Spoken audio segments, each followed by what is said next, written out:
BPL টি-20তে দলগুলোর মধ্যে মাঠের লড়াই যতটা উত্তাপ ছড়াচ্ছে, ব্যাটে বলে ক্রিকেটারদের ব্যক্তিগত পারফরমেন্স ততটাই জমে উঠেছে। টুর্নামেন্টের সেরা ক্রিকেটার কে হবেন তা এখন অনেক দূরের কথা হলেও ব্যাটিং ও বোলিংয়ে স্বাগতিক ক্রিকেটারদের পারফরমেন্স অনেক উজ্জ্বল, যা বাংলাদেশ ক্রিকেটে একটি গুরুত্বপূর্ণ বিষয়। দল হিসেবে পয়েন্ট টেবিলে পঞ্চম স্থানে থেকে নকআউট স্টেজের জন্য লড়লেও বিপিএল এর সেই আসরে এখন সেরা ব্যাটসম্যান রাজশাহীর অধিনায়ক এনামুল হক বিজয়। দলের চেয়ে ব্যক্তিগত পারফরমেন্সে উজ্জ্বল এনামুল বিজয় 9 ম্যাচ খেলে 49 গড়ে 345 রান করেছেন বিজয়। যদিও শেষ ম্যাচে খুলনার বিপক্ষে অপরাজিত সেঞ্চুরি করে দলকে জয় এনে দিতে পারেননি বিজয়।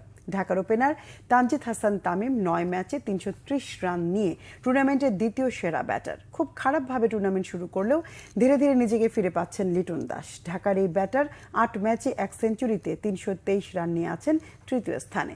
চিটাগং কিংসের গ্রাহাম ক্লার্ক 7 ম্যাচে 316 রান নিয়ে চতুর্থ এবং 8 ম্যাচে 298 রান নিয়ে সিলেটের জাকির হাসান পঞ্চম সর্বোচ্চ রান স্কোরার। বোলিংয়ে 9 ম্যাচে 20 উইকেট নিয়ে সবার উপরে রাজশাহী তাসকিন আহমেদ। খুলনার আবু হায়দার রনি 7 ম্যাচে 13 উইকেট নিয়ে আছেন দ্বিতীয় স্থানে। রংপুর রাইডার্সের বাঁহাতি পাকিস্তানি পেসার আকিফ জাবেদ 6 ম্যাচে 12 শিকার নিয়ে তৃতীয় সর্বাধিক উইকেট টেকার। 11 উইকেট নিয়ে চতুর্থ থেকে সপ্তম স্থানে আছেন রংপুরের খুশদিল শাহ, চিটাগাংয়ের আল ইসলাম ও খালেদ আহমেদ এবং সিলেটের তানজিম হাসান সাকিব।